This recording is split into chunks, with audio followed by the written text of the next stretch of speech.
Sa isang bansang puno ng ingay ng politika at kontrobersya, sino ang nagsasabi ng totoo? Sino ang nasa panig ng bayan? Welcome to Bayang Pinas, ang news channel na hindi takot maglatag ng katotohanan. Dito, pinag-uusapan natin ang mga isyong may kinalaman sa kinabukasan mo, politika, pamahalaan at ang tunay na kalagayan ng ating bansa. Hindi kami bayad, hindi kami bulag. Sa Bayang Pinas, ang boses ng mamamayan ang tunay na headline.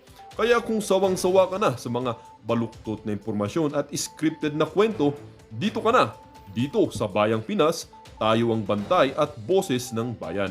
Kung gusto mong manatiling mulat at informed, don't forget to like, share, and most importantly, subscribe dahil sa panahon ngayon, ang kaalaman ay kapangyarihan. Ito ang Bayang Pinas, balitang totoo, pusong makabayan para sa sambayanang Pilipino.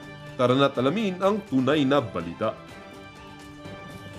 Thank you, Mr. President. With the permission of the proponent, Senator Marcoleta, I would like to Yes, Mr. President. make a few observations and then perhaps ask His Honor's opinion on these matters. Please. Thank you. So, Mr. President, I'm reading directly from the case Duterte versus House of Representatives. Page 95. It states, the subsequent filing of the articles of impeachment under Article 11, Section 3.4 against Vice President Sara Z. Duterte and its transmittal by the House of Representatives to the Senate of the 19th Congress is considered to be a separate and distinct mode of initiating the impeachment process. The articles of impeachment are declared barred by Article 11, Section 3.5 of the Constitution. Likewise, they are unconstitutional and are deemed null and void ab initio. Consequently, the Senate did not acquire jurisdiction to constitute itself into an impeachment court. This decision is immediately executory.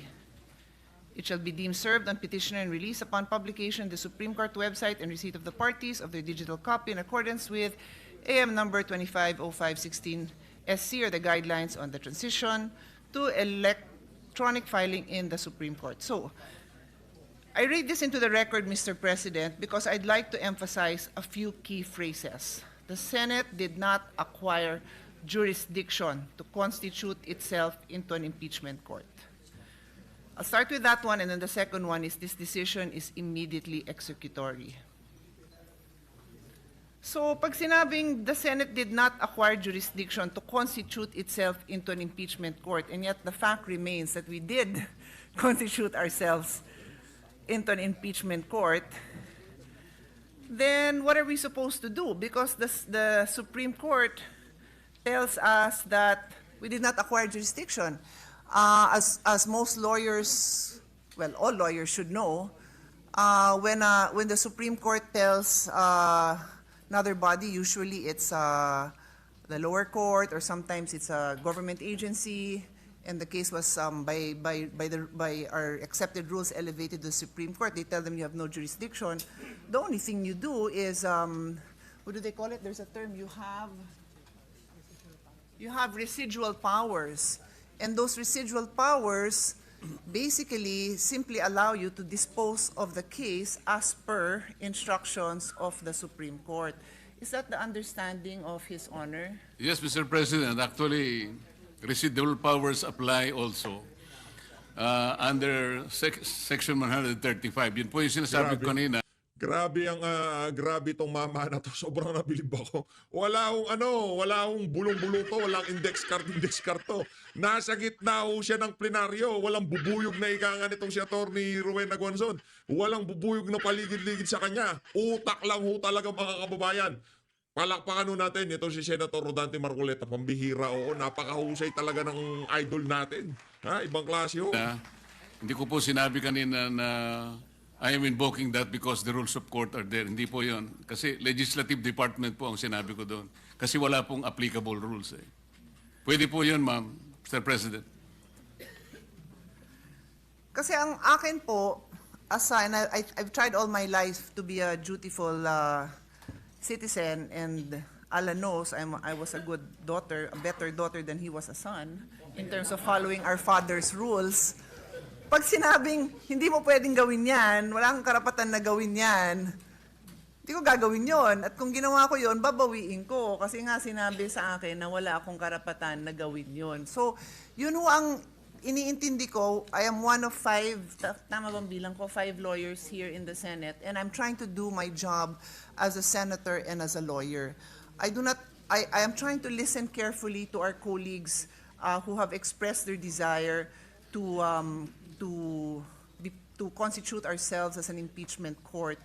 But I do not know how we can legally do that when the Supreme Court tells us we did not acquire jurisdiction to constitute ourselves into an impeachment court. We did not acquire it then, and we do not acquire it now. So how would we do that? And those of you who've worked with me know how hard I work to find a solution. I bend over backwards, I listen, I redraft everything para masaya tayong lahat. And of course, within the bounds of the law. How do we do that? How? Mr. President, I think the good senator already provided the answer.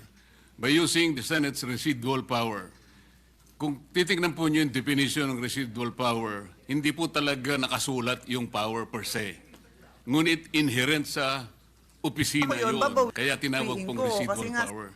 Nung sabihin po ng Korte Suprema, this is immediately executory, wala pong ibang departamento, walang ibang opisina ang tinitingnan niya kung tayo lamang. Kung hindi tayo gagalaw, wala pong iba na gagalaw.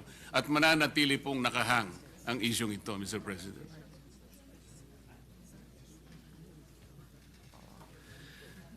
So, yun yung first point, Mr. President, that I wanted to raise, and thank you for your response, Senator from Tarlac. And then with respect to the second phrase that I wanted to dive into, immediately executory. So sinabi to dun sa desisyon, and then I think the Senate President mentioned it also, that in their press briefing just yesterday, the Supreme Court stated that, to recall, on July 25, 2025, the Supreme Court granted a petition to dismiss the fourth impeachment complaint against Vice President Duterte. In a 13-02 decision with the justices present voting unanimously, and Associate Alfred Benjamin Kagiwa inhibiting an Associate Justice Maria Filomena Singh on leave, the Supreme Court in bank ruled that the impeachment complaint was void for violating the one-year ban and due process requirements. This decision is immediately executory. Inulit pa nila sa press briefing nila. So sa akin lang po, parang nahihirapan ako as Kanina pa ho natin hinihintay yon yung ano na yan, yung statement na yan, no? Inulit pa ho nila. a lawyer and a lawyer in the Senate to say that they did not intend it to be immediately executory because they said this knowing that there already was a motion for recon and knowing that we are going to have this discussion today because we made this date public, that on this day we will have this discussion. So again, I'm trying hard to see how, other than disposing of the case using our residual powers following the instructions of the Supreme Court, we can further debate this issue. That is my dilemma, dear colleagues, Mr. President. May I offer an answer, Mr. President? Of course. Pasensya na po kayo kung gagamit po ako ng paghahalimbawa. Nung pong kayo po ay medyo bata-bata po, Madam Senator, meron pong lumigaw sigurado sa inyo. Yung Huwag na unang ho lumigaw natin sa inyo pasukin yung talagang... diskusyon na yon. Mahaba ho ito, mas mahaba po sa debate ng impeachment. Ganito po yun eh. Tinapat nyo talaga. Ayaw nyo magtagal pa yun eh. At tama naman po yung ginawa ninyo. Ipinakita nyo sa kanya, pinaramdam nyo sa kanya talagang wala siyang maasahan kaysa mapagod pa siya. Sino ho Pero ang yun? sabi niya sa inyo, ang sabi po niya sa inyo, pwede bang ako'y kahit papano'y dadalaw-dalaw pa rin? Parang nag-MR. Nasa sayo yun, but that will not change my mind. Ganon din po yun eh. Ang Korte Suprema, sa ganitong, Mr. President, the very tenor of the decision, kahit na po sinabi niyang, oh sige, nasa sayo. Formality na lamang po yun, Mr. President. You are a trial lawyer too. Most of us here became trial lawyers. This is our experience. Huwag po nating pahirapan yun. Sana man lang kung ang decision po 8-7. Yun po pwede nating pagtalunan po eh. Wala po talaga eh, Mr. President. The gentleman may proceed. Maybe to add to either the enlightenment or additional bewilderment of Senator Pia Cayetano. Yes, the Supreme Court ruled that we did not have jurisdiction. Yes, the Supreme Court ruled that it is immediately executory, but it makes you wonder why the Supreme Court did not issue a writ of injunction. So Did not, sorry, I didn't hear that. It makes did you not wonder issue- why. Did not enjoin us, did not issue a writ.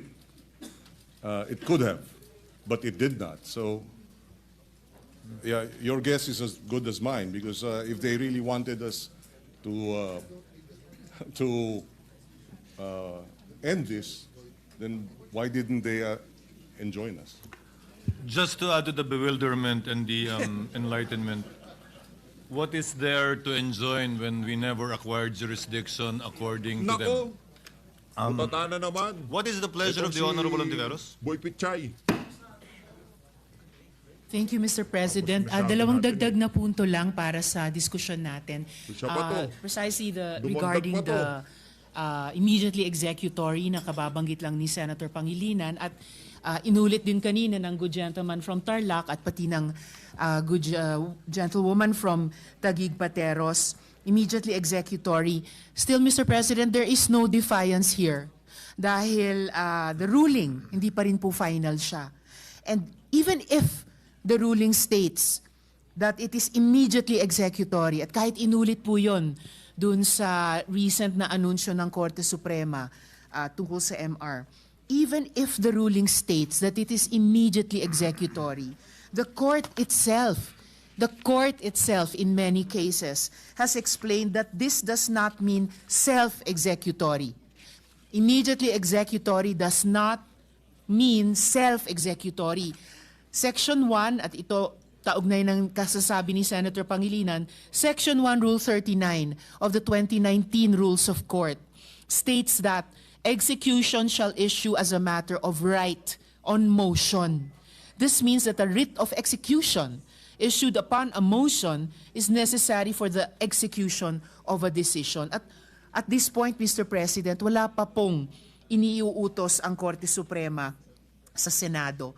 And secondly, at this point, Mr. President, bukod pa po kasi sa yung first group of complainants, yung House of Representatives mismo sa pamamagitan ng Solicitor General at yung isang bayan, meron pang isang importanteng entity, institusyon sa ating lipunan na nagsalita tungkol doon sa Supreme Court ruling.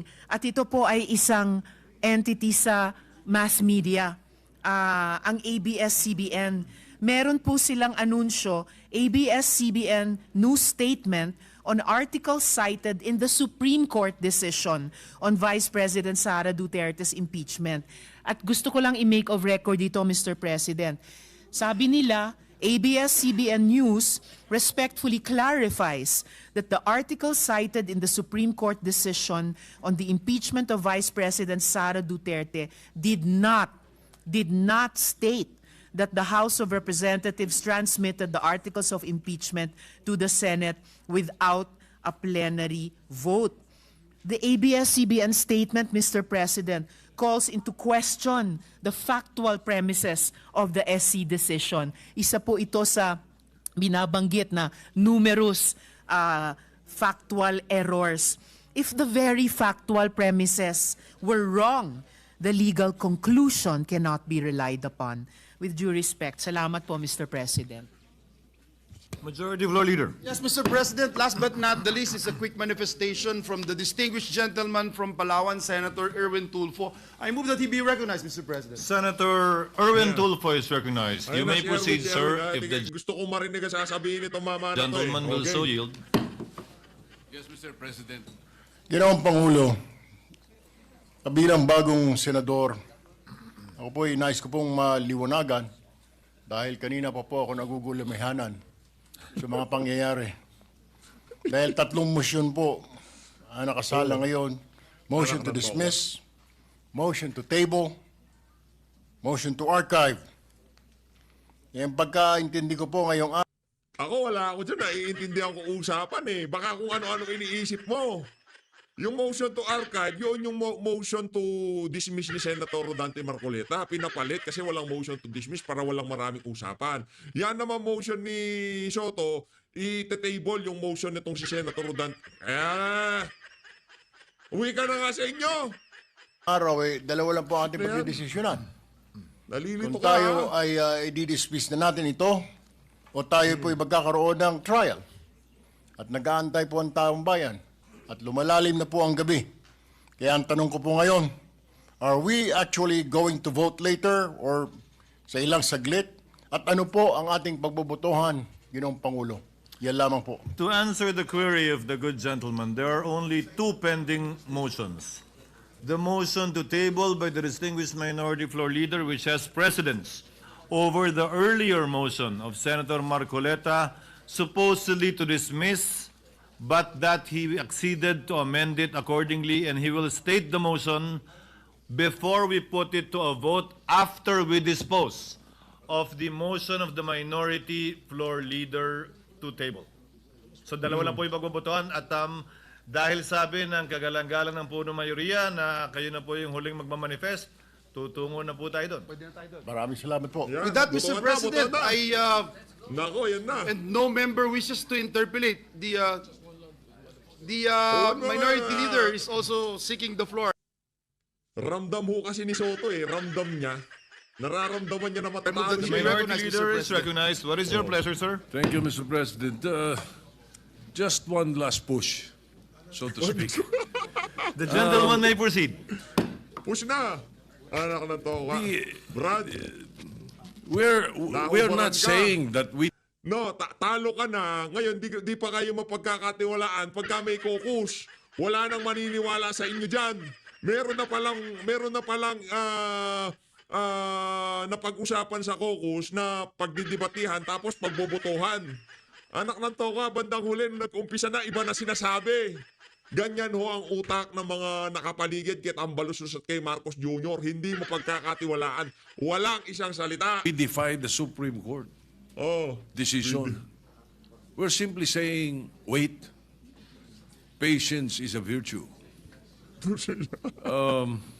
Yung analogy kasi na sa panliligaw, dismiss mo na kagad. Ano? Although merong mga matintimang birheng bumigay. Mas magandang wala, na Brad. Hindi kakanay mga patawa mo dito. Hindi makakapalag yung mga bumigay. Balik ka sa school bukol. Bulaga ka na lang. analogy ito, Mr. President. In a basketball game, Oh. crucial, finals, world championship, merong review ng foul ang referee. Review muna. Dahil may Anong klaseng kabalbalan yan? Meron bang vice president na diyan sa basketball na yan? Anak ng toko, hindi natin pwedeng ihalin tulad. Kung kanina ligawan, pwede. Pero ito basketball, review? foul eh. Ang gusto ng isang team, maglaro pa rin kahit nire-review. It's as simple as that. So, why not listen to the possibility of not dismissing but not accepting to table. And then we can bring it out anytime. Again, dun sa sinasabing Supreme Court has never considered a unanimous vote. It has. And the Supreme Court also spoke. Sabi nila, the immediately executory, they are not considered final until the lapse of the prescribed period without a so and so and so. Supreme Court din mismo may sabi niya ni. Yun lamang po. Hopefully,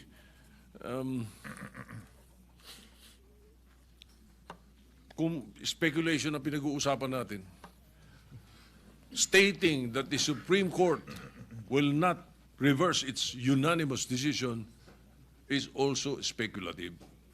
So, pagbigyan natin to, Mr. President, sumusunod tayo, pero ilagay naman Botohan, Brad, botohan. Hindi pwede pakiusapan dito. Magbobotohan tayo. natin sa lugar. Medyo, ang Senado naman dapat itaas natin ang integridad, reputasyon. Hindi tayo, pag sinabi tumalon, tatalon. Pakinggan naman natin muna dahil maraming mali eh. Maraming error ang House. May error din yung Supreme Court decision, obviously. Teka lang. Ang dami nila sa Korte Suprema. Sa tingin nyo ba kung mali sila? Hindi nila makikita yon. Anak ng tokwa, wag naman ganyan. Bastusan na yan eh. Meron ba silang parliamentary immunity pagka ganito? Kahit na Korte Suprema, kaya nilang bastusin? Pwede ba itong ganito? Hindi nga pala madidisbar kasi hindi abogado. Okay. So you cannot right a wrong by another wrong. Thank you, Mr. President. Noted. Senator Tapos Alan. na, last mo na yan. Mr. President. Mr. President. Last mo na yan, Mr. President, So, I'm discussing with the minority leader, trying to pursue a wording that will articulate our collective intent of the Senate. May I just mention and have a few, maybe 2 minutes with what Senator Risa, the esteemed senator, said. Yung spirit kasi ng Constitution, once ka lang pwede ma-impeach sa 1 taon. At very clear po, pati po yung esteemed, I do recognize our the former chairman of the COMELEC, who, if he did not qualify me, I would not have become a councilor. Christian Munsod, our esteemed legal luminaries are here po. Alam niyo po, in all the books nakalagay doon, bakit may 1-year ban? Kasi nga, hindi daw dapat guluhin ng guluhin yung impeachable officer all throughout the year. Dapat isa lang. So yung spirit ng decision, nung sinabi ng BARD na, bigyan mo siya hanggang 1 year, hanggang February 6. Pero lumabas tayo sa legal. Ipa-floating muna natin to. I-dribble muna natin. Tignan muna natin. When is the soonest that the Supreme Court can decide? The next 15, 30 days? By September 1, simula na ng budget hearing sa House. By late September, simula na tayo sa Senate. Baha, DepEd, gamot, trabaho, lahat yan, inaasikaso natin. Kung walang choice at isasabay natin impeachment hapon, impeachment umaga, legislation, bakit hindi? Pero hindi ba dapat bigyan din natin ng katahimikan yung ating bansa at least until February 6? Correct. Na sinabi na ng Supreme Court, barred, mali ang proseso, tuldukan na rin natin sa Senado. So, ang isa na lang po ang pinag-uusapan natin, which I want to give honor and thank the minority leader na, pero may appeal. So, whether or not the Senate says tuldukan na natin, nandun pa rin sa Supreme Court yung appeal. Would it be acceptable both to Senator Marcoleta and to the minority? What if we word the motion that we move to adhere to the decision of the Supreme Court in Duterte versus period? Huwag na natin ilagay sa dulo kung dismiss, area. Merely adhering. Kasi nasa decision naman, nasa loob na naman decision na void ab initio and executory right away. So I don't know if that's acceptable. No? I'm trying to think of a word. Adhere, even obey kasi baka ma-misinterpret na because some of us say na wala tayong choice to obey, some think na wag tayo subservient, di ba? But adhere might be a good word. Senator Marcoleta, are we getting closer or medyo lumayo? I think, Mr. President, we're getting closer, except that we should put some operative words there that would indicate the closure of this very issue. Mr. President, what if it's we move to for the Senate to adhere to the Senate to the Supreme Court decision in Duterte versus House of Representatives, and hereby terminate whatever unless or until certain time na may... Mr. President, may I ask the good sponsor, can we mention the appeal? I don't think so, Mr. President. I think we can only Because adhere. it's immediately executory. I think in obedience to the decision of the Supreme Court, the Senate adheres to it and put to rest. Let me put it another way, Mr. President. If a motion is approved to act upon the decision and to adhere to the decision, am I correct, Mr. President, that that will be the decision, that will be in our journal, and then by operation of administrative process in the Senate, everything that has to do with the impeachment will be sent to the archives? That is correct, Your Honor. That is the Yeah, I yield to... administrative procedure Yes. that will logically follow. I yield to my colleagues, Mr. President. I'm just trying to Senator come up Zubiri with a is consensus. Mr. President, I think the operative word today, if we do decide to act on the matters, to archive, as the precedents with former Ombudsman Gutierrez and former Chief Justice Davide. My No, question is, former President Estrada. former President Estrada, my apologies. Today, one of our Senate resolutions was archived. This is resolution number 35.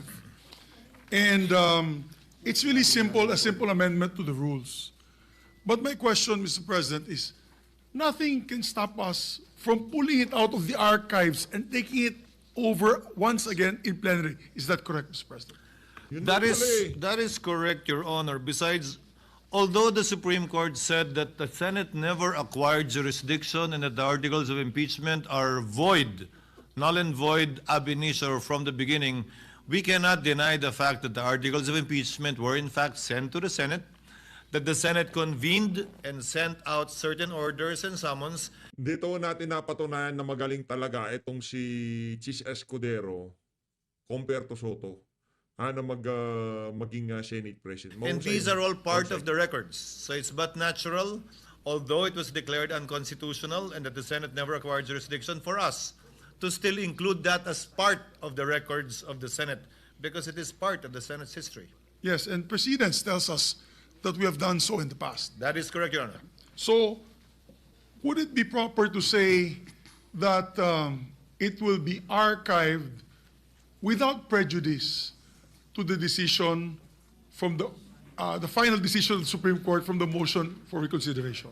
I mean, it's the same thing, without prejudice. We do that with the bills. We approve it on second reading without prejudice, but each and every one of us here questioning second reading approval, they have 3 days in which we can act upon it. Well, Your Honor, whether you state that or not, we can bring it out of the archives by a majority vote anyway. So it's Yes. it's with the pleasure of the body, if the body will agree to include that phrase or not. But Thank you in for the relation to clarity, Senator Mr. President. Cayetano's suggestion, Senator Marcoleta, if we simply vote, in your case, not the motion to table, to adhere, once that decision becomes final, meaning to say after the lapse of the period for a member who voted with the winning side, on the winning side, to seek a reconsideration, the natural effect, without being included in your motion today, would be to archive it. And by virtue of the manifestation of former Senate President Zubiri, if circumstances change, nothing prevents the body, plenary, from making the corresponding motion, putting it to a vote, and reflect the change in circumstances, if any. That will be acceptable, Mr. President. Thank you, Your Honor. Senator Soto? Mr. President, Ay, teka, ba't nandiyan ka na naman? Akala ko last na yung kanina. Ang bihira. somehow parallel to what you're discussing, Unbelievable. perhaps we could consider, no, and I would like to call the attention of the original proponent of this Unbelievable. position, Senator Alan Cayetano, who was former Speaker of the House, to adhere to the Supreme Court decision upon its final disposition. In meantime, table or archive upon whatever your pleasure would be. At least, maliwanag sa atin na upon its final disposition, na may motion for reconsideration. We're still giving that chance of a motion for reconsideration. If I may, Your Honor, if you will indulge me, if I may state the working motion to adhere to the July 25, 2025 decision of the Supreme Court declaring the articles of impeachment null and void ab initio, and that the Senate did not acquire jurisdiction over the same. We can stop there. And then, as I said, after the vote becomes final, on Monday or Tuesday, if no one will seek a reconsideration, to archive it. If there is no change, then it remains in the archives and nothing needs to be done. If the Supreme Court reverses itself, however possible or impossible that may be, then we will entertain a motion to bring it out of the archives. Bring it out of the archives and act accordingly again in obedience to the Supreme Court decision. So, Ang problema, Mr. President, when we say that the Senate has not acquired jurisdiction, masang-ayon tayo sa sinasabi ng Supreme Court decision nilang ito na maraming nagsasabi na hindi tama. Hindi. Kayo lang ang nagsasabing hindi tama. Ito talagang si School Bukol, oo. Ibabalik kita sa One Ball University pag ako nagalit mo. Ibabalik talaga kita sa One Ball University. Anak ng toko ah. Kayo lang ang nagsasabi. Sambayan ng Pilipino kahit saan tayo magbasa sa social media. Masusundin namin ang desisyon ng Korte Suprema kesa doon sa mga politiko na halal dahil sa pagbabayad sa mga botante. Sila papakinggan namin. Balik kita sa One Ball University. Dahil tinawag nyo to ng June 9 nag-oath ang Senate President. Nag-oath yung iba ng June 10. Nag-motion. Nag-robe pa nga eh. Hindi naman pwedeng pampelikula lang yun. Pan-TV lang yung robe na yun. You convened. So hindi pwedeng sabihin na Supreme Court that you never acquired jurisdiction. February 5, 4:15 p.m., the Senate President's Office and the Senate Secretariat received the articles of impeachment. I'm sorry, Minority Leader. Legally, when you say it never... Senate President, kalmahan mo lang ha. Huwag masyado soplakin na hindi siya abogado. Hindi kasi marunong eh. Paano ka magsi-Senate President? Talagang itong si The Senate never acquired jurisdiction. It does not deny the fact that we convened. That is a totally different matter. It says that since the articles of impeachment violated the one-year ban, that we never supposedly acquired jurisdiction. Not that we never did when it was not yet barred by the Supreme Court. That factual situation still exists and is part of our records. As I said, that's why the better alternative is to archive it because it was part of what actually happened, transpired, and it's part of the Senate's history. But having said that, without belaboring the point, if agreement cannot be reached, then we can proceed to dispose of the motion of Senator Sotto, our distinguished minority floor leader, to lay the motion of Senator Marcoleta on the table, and depending on the outcome of that vote, should it not be favorable to the movant, then we proceed to act on the motion of Senator Marcoleta. If it is favorable to the movant, the distinguished minority floor leader, then there is no need to proceed with the motion of Senator Marcoleta. Senator Lacson. Mr. President, we have to determine first if Senator Marcoleta has legal standing in filing his motion to dismiss. Ano na naman yan legal standing? Ito talaga si... He will amend this motion later. We will first decide on the motion. So there's amendment to the motion. Yes. And then let's hear his motion, Your Honor. Yes. Ay, nako. Mr. Napasabak yung mga galing-galingan sa mainstream media pag nagpapa-interview. Si Soto, si Lacson, si Rizzo, napasabak ko sila kay Senator Dan. Anak ng Petra President, Garamada, hindi the nila lady kinaya. from Antique is seeking the floor. I move that he be Senator she be Legarda recognized. is recognized, but it is your pleasure, ma'am. Thank you, Mr. President. It's been 3 hours and a half with the very enlightening discussions. I just wanted to clarify, and actually, may I convey that there is a sliver of a difference between the two motions, so I wanted to be clarified. The original motion to dismiss, I believe, has been amended based on the discussions to the motion to archive. Yes. And the motion to archive, in my understanding, based on all the explanations, would be without prejudice to the reopening of the possibility after the Supreme Court May masosoplak na naman. conveys its push ruling mo. on the motion for reconsideration, and therefore, Lang. in the possibility of the event that it reverses itself, then we would act accordingly. That is correct. Yes. On the other hand, there is a motion which takes precedence, and that has been the motion of the minority leader to lay on the table the motion. But when you see and interpret the amended motion of the original movement, Senator Marcoleta, and the minority leader's motion, it's similar because it lays on the table, or it somehow just postpones indefinitely until such time that the Supreme Court has decided on the motion for reconsideration. Is there any possibility that May I we can explain the agree so that we can amend it so that the body can actually vote as one? Because we are not putting it to a permanent halt, because we will be waiting anyway for the motion for reconsideration by the Supreme Court. Yes, Mr. President. The ruling on that. May I have Yes. 1 minute to explain the difference?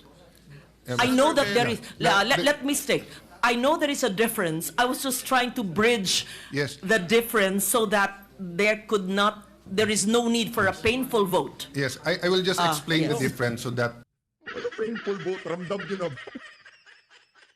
Anak na to. Ito si Legarda, matalino naman to eh.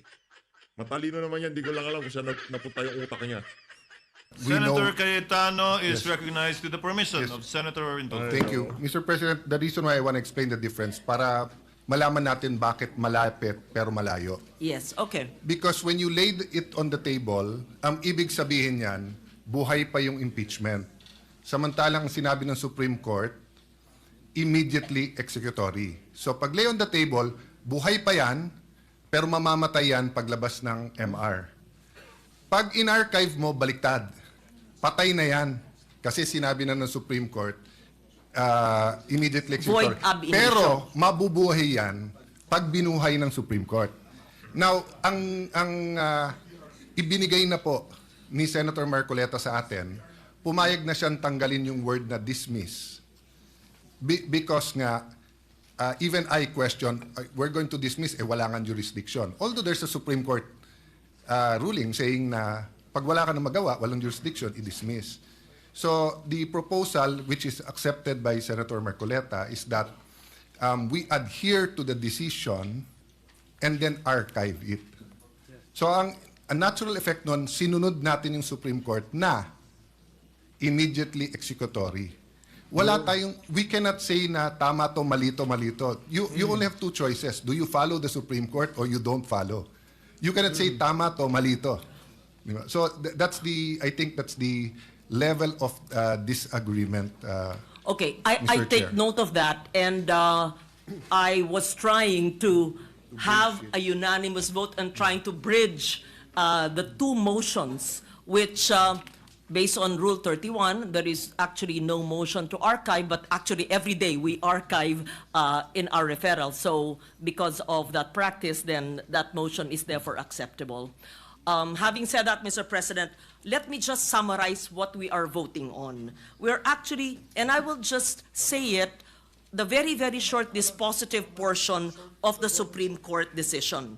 And this is the article, and I quote it, the articles of impeachment are declared barred by Article 11, Section 3, Paragraph 5 of the Constitution. Likewise, they are unconstitutional and are deemed null and void ab initio. Consequently, the Senate did not acquire jurisdiction to constitute itself into an impeachment court, and this decision is immediately executory. I just wanted to summarize what we've been discussing for 3 hours and a half. And while my attempt to bridge the two similarly worded motions did not succeed, then we will therefore have to put it into a vote. Thank you, Mr. Majority President. Thank you, Mr. President. Mr. President, I think we heard enough, Botohan and na. I think it's about time that we dispose the motion of our distinguished minority Mr. President. leader Mr. to lay President. this on the table, Mr. President. President, So I parliamentary move inquiry. for the previous Parliamentary motion. inquiry, Mr. President. What is Mr. President, Senator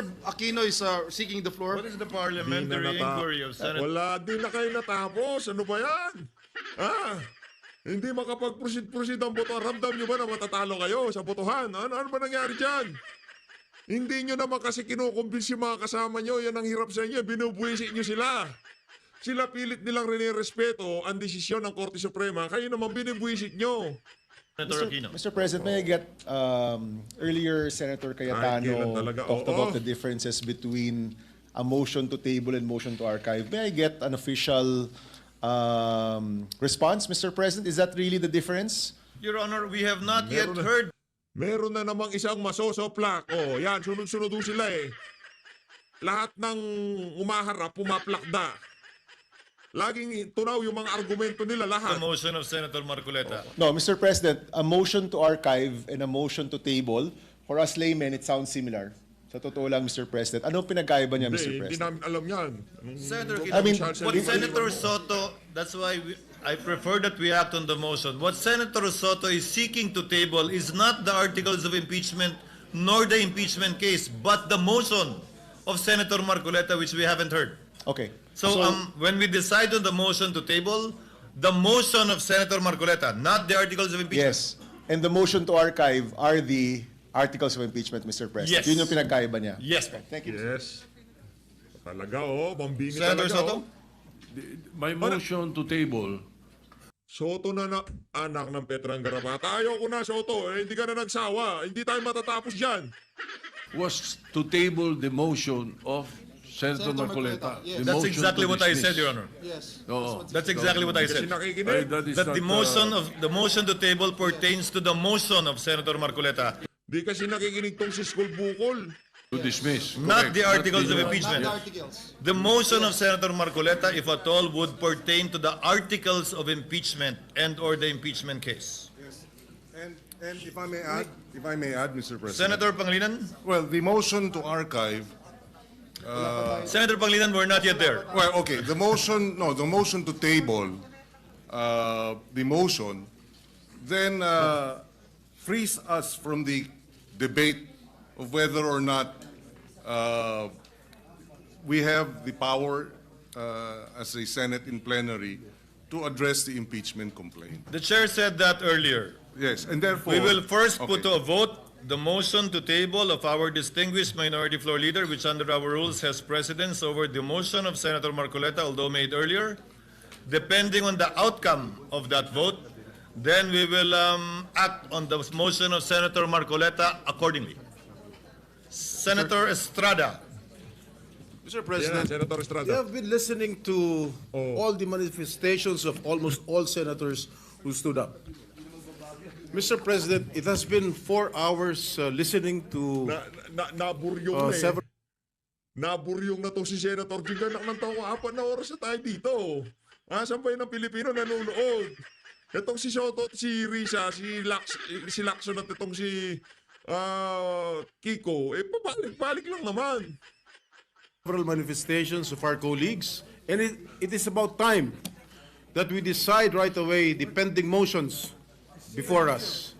Mr. President, the Filipino people are watching. The Filipino people are listening. The Senate has to act, and the Senate has to act decisively. Thank you, Mr. President. Thank you, Mr. President. I move for the previous motion, Mr. President. On the motion of the minority leader, Senator Tito Soto, to lay on the table the motion of Senator Rodante Marcoleta. Is there any objection to the motion of the majority leader for the Senate? What is the pleasure of the minority floor leader? Mr. President, I move for a nominal vote.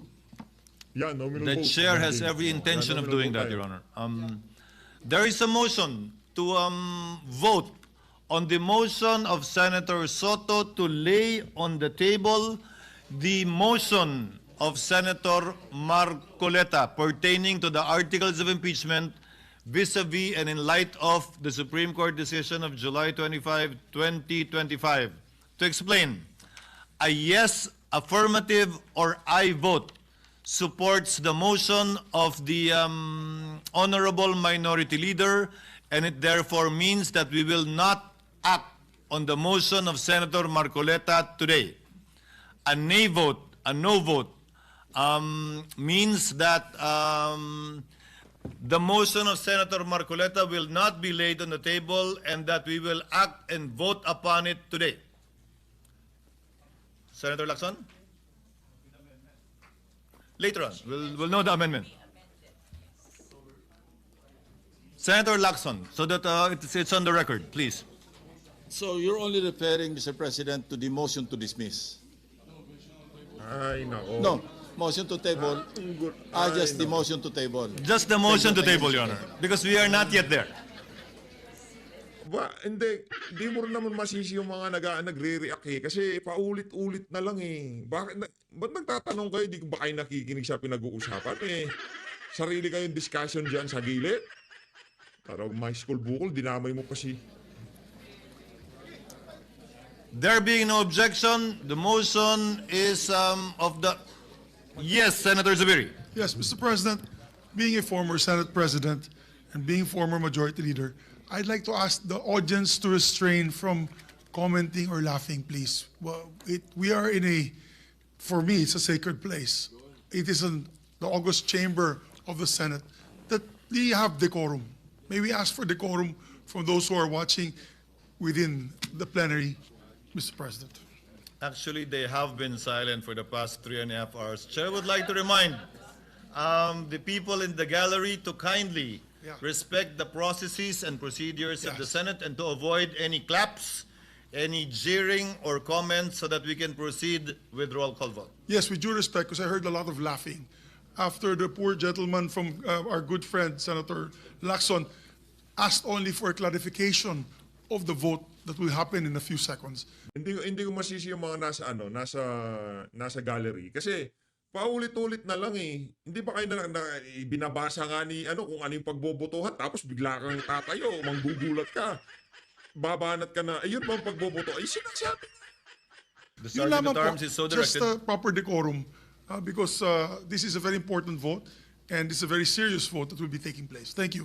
The Sergeant at Arms is so directed to kindly maintain order in the gallery. Acting now on the motion of the Majority Leader for us to divide the House and vote on the motion to lay on the table, Secretary is directed to call the roll for nominal voting. Roll call vote. The Honorable Senator Aquino. Senator Cayetano Alan. Senator Cayetano Pia. Senator De La Rosa. Senator Ejercito. Senator Estrada. Senator Gatchalian. Senator Go. Senator Antiveros. Senator Lacson. Senator Lapid. Senator Legarda. Senator Marcoleta. Senator Marcos. Senator Padilla. Senator Pangilinan. Senator Soto. Nagtiting talagang tatayo pa. Okay, drama muna. I register my vote, Mr. President. The Minority Leader may proceed. Thank you.